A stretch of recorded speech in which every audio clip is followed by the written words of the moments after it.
Hi, Liam. It's Christmas tomorrow, and I'm going to read you a book. It's called "'Twas the Night Before Christmas." And I hope you're still up. If not, you have to listen to this tomorrow.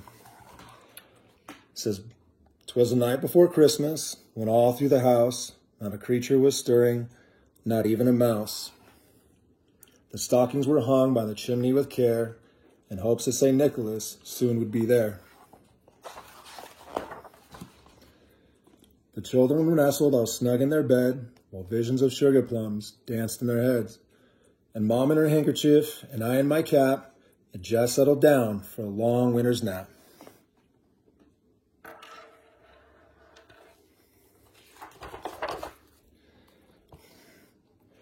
When out on the lawn there arose such a clatter, I sprang from my bed to see what was the matter. Away to the window I flew like a dash, tore open the shutters, and threw up the sash. The moon on the breast of the new-fallen snow gave luster of midday to objects below. Well, what to my wondering eye should appear but a miniature sleigh and 8 tiny reindeer. With a little old driver so lively and quick, I knew in a moment it must be St. Nick. More rapid than eagles, in his course as they came, and he whistled and shouted and called them by name. Now Dancer, now Dasher, now Dancer, now Prancer and Vixen, on Comet, on Cupid, on Donner and Blitzen, to the top of the porch, to the top of the wall, now dash away, dash away, dash away all. As dry leaves that before the wind hurricanes fly, when they meet with an obstacle, mountain in the sky, so up in the housetop the coursers they flew, with a sleigh full of toys and St. Nicholas too. Not that you know what I'm showing you. And then in a twinkle, I heard on the roof the prancing and pawing of each little hoof. As I drew in my head and it was turning around, down the chimney St. Nicholas came with a bound. He was dressed all in fur, from his head to his foot, and his clothes were all tarnished with ashes and soot.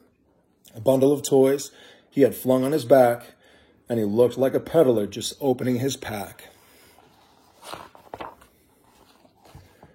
His eyes, how they twinkled, his dimples, how merry. His cheeks were like roses, his nose like a cherry. His droll little mouth was drawn up like a bow, and the beard of his chin was as white as the snow.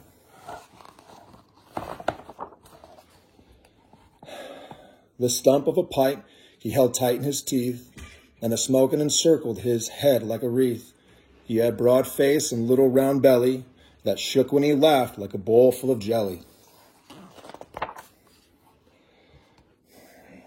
He was chubby and plump, a right jolly old elf, and I laughed when I saw him in spite of myself. A wink of his eye and a twist of his head soon gave me to know I had nothing to dread.